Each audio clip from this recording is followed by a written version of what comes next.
You may be seated. Thank you so much. Welcome, everybody. We're so happy you're here. We were given away by our sisters, my sister Jane Russell Brand.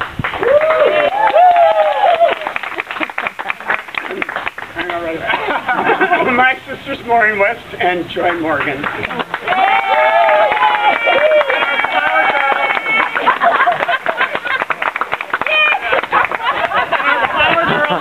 And my great niece.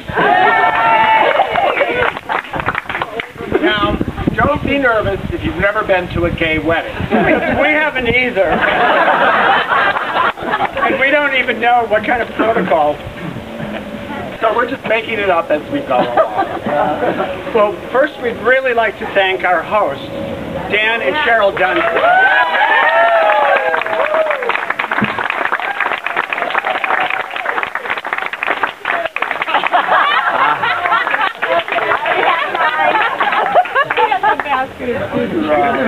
They opened their home and allowed this fiesta to happen, and they couldn't be more better friends. It's so meaningful for us to have this here because we've spent so many good times here at what we call Duncienda.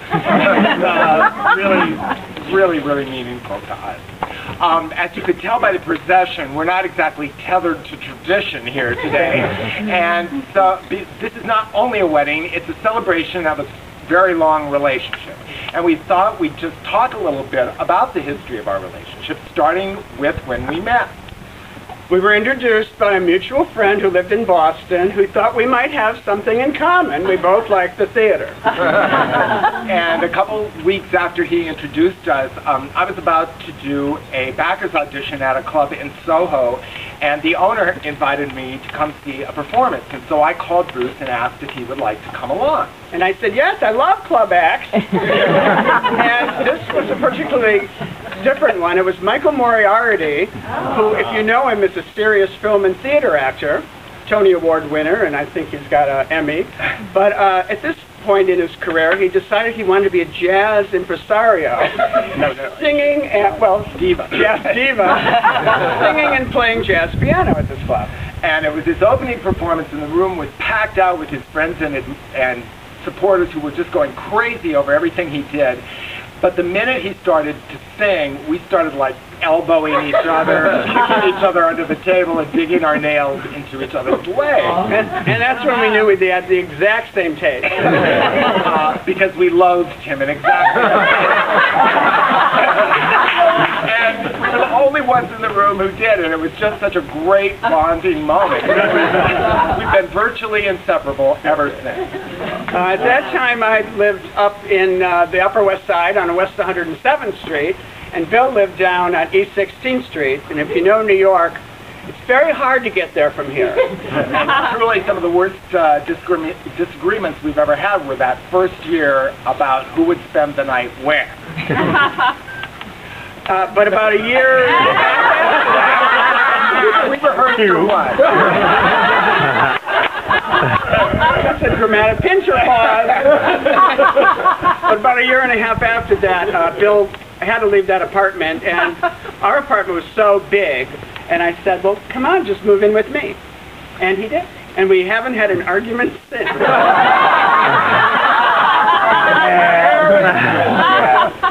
We lived there for about 6 years, and then 23 years ago, we found our co-op by the George Washington Bridge, where we're happily ensconced to this day. So we have been together a long time, and people do ask, what's the secret of staying together so long? And I always say, first and foremost, a sense of humor. I really think that's essential, and to this day, Bruce makes me laugh constantly. The other thing that kept us together was having separate phones. It's not so important anymore because of cell phones, but it really was very important. It was. And of course, we have a lot of shared interests, and as the man who introduced us correctly predicted, one of the strongest of those is our mutual passion for the theater. And you all know we love theater. We love days of it, and like last week we went to see the Norman Conquest, the 3 plays all in one, from 11:30 in the morning till 10 at night. We loved spending the day in the theater. We saw an all-day Oedipus cycle. They did all the Oedipus plays in London, and that was really fun. It was a British dinner break. And we saw the Mahabharata, which is 12 hours long, when it was in Brooklyn, and a really short one. When we first met, we went to see Nicholas Nickleby. It was only 8 hours. And you love the trip. Yeah, well, we do love the theater, and just figuring conservatively, we certainly have seen on average a play every week since we've been together, which is over 1,500 plays. And when we were in London once, and a friend invited us to dinner, and there was this other couple there who we had never met, and they said, "So what have you done while you've been in London?" And we saw 7 plays in the 4 days. And there was this kind of stunned silence.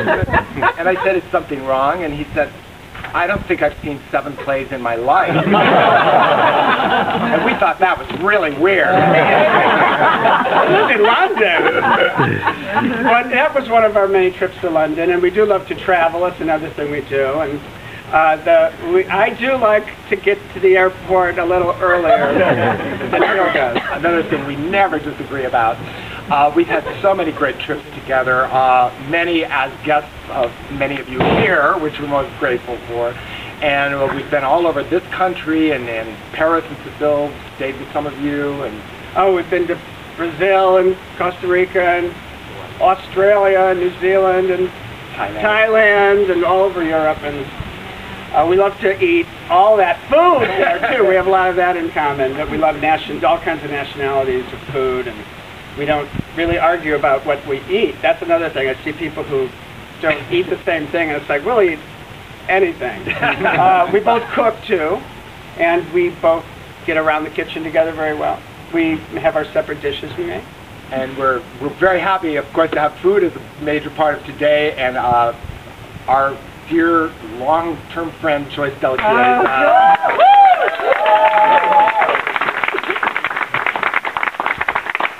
With all these shared interests and everything, it's interesting that years before we met each other, we both had the experience of these random encounters, very brief encounters, with women who professed to have psychic powers, and they both predicted each other in our lives.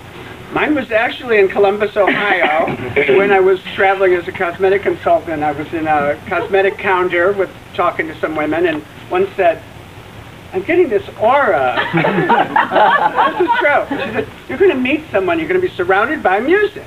And I met Bill like within a year. And we certainly have been surrounded by music, and that's another thing we share is our love for all kinds of music, with the exception of the song stylings of Michael Moriarty. We're so happy to have music as a part of today's celebration. You've been hearing the guitar stylings of Steve Tarshis, another long time friend of ours. And he's accompanied on the bass by Skip Ward. Here, 2 songs performed by our good friends Eric Lesh and Nick Searley. They're also a couple. They've been together almost 10 years.